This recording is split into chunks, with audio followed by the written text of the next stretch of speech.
افغانستان ته د پیسو پر لیږدولو بندیز د میلیونونو خلکو ژوند ته خطر پیښ کړی.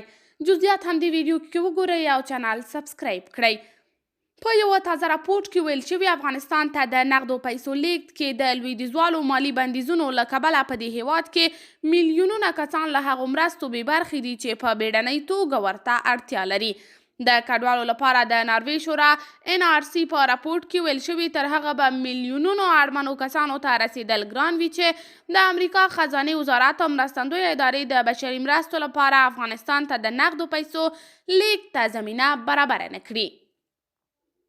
د یادونې ده چې په افغانستان کې د طالبانو له واکمنېدو وروسته نړیوالو مالي ادارو د افغانستان شتمنۍ او د مرستو لپاره ځانګړې شوې پانګه کنګل کړې چې ډیره برخه یې په امریکا کې ده. ملګرو ملتونو له دې مخکې ویلي په افغانستان کې د بشري مرستو لپاره د نغدو پیسو انتقال ته باید لارې چارې ولټول شي چې د بشري ناورین مخنیوی وشي. بل لور بیا د NRC په تازه راپورټ کې ویل شوي چې د افغانستان بانک او نورو بانکونو له بنسټیزو فعالیتونو بیرته فعالېدو پرته د نغدو پیسو لیږد ته زمینه برابرېدل ستونزمن دي.